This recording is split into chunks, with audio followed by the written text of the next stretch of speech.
L'association 1000 Shades of Women aux États-Unis qui fait un très grand travail, non seulement aux États-Unis mais à travers le monde, nous a saisis et nous a informés, nous a obligés à prendre un regard critique sur la situation de la drogue en Afrique. Et vraiment que je dois avouer que nous n'étions pas prêts. Parce qu'on se dit que c'est un problème, un fléau qui mine les États-Unis, mais c'était vraiment pour moi, on dit en anglais, eye-opening, de constater vraiment que ce fléau est en train de sévir en Afrique. Donc je suis très heureux d'être ici pour soutenir l'action que Didi Fall, qui est aux États-Unis maintenant, a entamé, et tous les partenaires locaux ici au Sénégal et un peu dans toute l'Afrique pour dire de vive voix que nous allons tous travailler pour sauver l'Afrique, pour faire en sorte que les jeunes Africains disent non à la drogue. Okay? Je retiens ici que Papa et son équipe, vous avez fait un très bon travail parce que la vidéo que vous avez mise sur pied, sur laquelle vous avez travaillé, a reçu un accueil très chaleureux aux Nations Unies et je tiens à vous remercier. Donc, quand quelqu'un fait un travail digne de ce nom, nous lui donnons un certificat pour dire bon voilà, c'est juste pour marquer notre gratitude pour le travail que vous avez fait.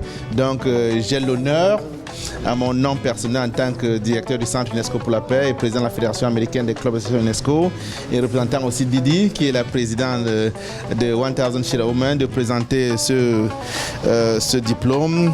Papa Ousmane qui a vraiment travaillé d'arrache-pied pour être ensemble. Bon voilà.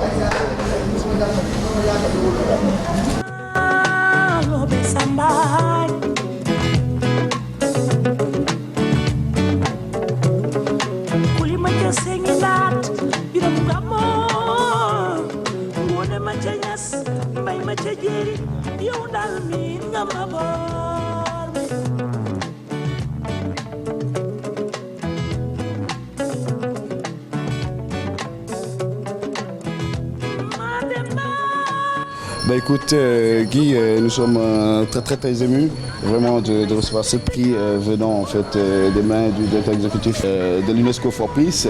Donc juste en fait en même temps passer un message, vraiment un message à la jeunesse africaine, leur dire qu'ils n'ont pas besoin en fait de drogue pour faire évoluer les choses, qu'ils n'ont pas besoin de drogue pour faire vraiment développer les choses. Je pense qu'aujourd'hui ce que nous devions faire en fait c'est prendre référence chez nos leaders qui n'ont jamais pris ces genres de choses là et aujourd'hui ils ont accompli un travail mais extraordinaire.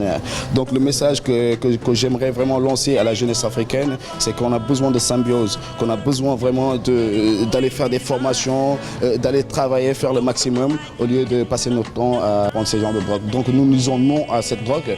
La fondation 1000 Shades of Women dit non à cette drogue. Toute la jeunesse africaine dit non à cette drogue, surtout cette drogue synthétique. Et nous faisons le maximum aujourd'hui avec la fondation 1000 Shades of Women. On travaille d'arrache-pied pour sensibiliser et puis lancer le message pour que tous les jeunes Africains puissent vraiment se lever, travailler. Et donc la jeunesse africaine qui se mobilise, la jeunesse africaine a droit à des formations pour mieux travailler, essayer de voir des solutions pour vraiment développer l'Afrique. Donc on n'a pas besoin de drogue, on n'a pas besoin de ces genres de drogue, on doit faire le maximum pour que ça ne rentre pas dans nos terroirs. Et puis bon, par rapport à ça, nous félicitons la douane sénégalaise qui en 2015 a fait une importante saisie de drogue au niveau de Tambacounda. Donc nous voyons que nos autorités font le maximum pour que ces genres de choses ne rentrent pas dans nos pays. Donc nous disons non à cette drogue. Toute la jeunesse africaine dit non à cette drogue. La fondation 1000 Shades of Women en partenariat avec l'UNESCO for Peace ainsi que la fondation Drug Free World, nous sommes tous ensemble pour dire non, non, non à cette drogue. Je vous remercie. Oui, bonjour, suis très heureux de recevoir ce prix de 1000 Shades of Women, que dirige notre sœur, Madame Vilifal, mais aussi Guy Jochen de l'UNESCO for Peace et la Fédération Club et Association de l'UNESCO. Donc c'est avec beaucoup de joie que je reçois ce prix pour m'être engagé dans la lutte contre l'utilisation des drogues de synthèse qui, on le sait, arrivent de manière très massive en Afrique et en 2015 au Sénégal et qui fait beaucoup de dégâts, aussi bien ici qu'ailleurs. Et je remercie du fond de cœur quelqu'un qui m'a aidé à travailler dans ce sens, en tout cas à qui je dois beaucoup, pour m'avoir sensibilisé par rapport à ce qu'il fait, parce que j'ai eu à travailler avec lui. J'ai eu à être aussi son conseiller, un monsieur extraordinaire, l'Africain le plus connu. C'est pour cela que je prends cette photo juste à côté. Il est derrière moi, cet Africain, devant moi dans la vie et pour tout ce qui concerne les combats. Youssou N'Dour, à qui je dois vraiment tout, et donc je lui dédie ce prix, c'est le prix de Youssou N'Dour. Et le prix pour tous ceux qui ont travaillé avec moi et tous ceux qui se battent, en tout cas pour des causes nobles, contre la drogue et autres, pour maintenir nos jeunes dans le droit chemin. Toujours merci à Guy. The key word is education. What Africa needs is education. And with education, we'll be more informed, well informed to have a good use. Use is future, but the main thing Africa has is his use. Yes. And he has to be aware of it.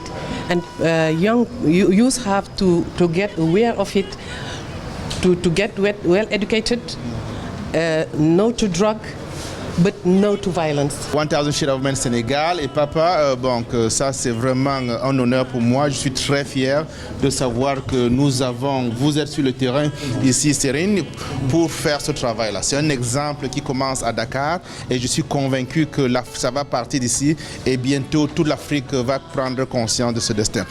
On n'a pas d'avenir si on laisse ce fléau de la drogue prendre racine dans nos pays. Et je suis convaincu qu'avec le travail que vous faites ici, nous allons dire non et nous réussirons cette bataille. Ok? Merci infiniment et à très bientôt.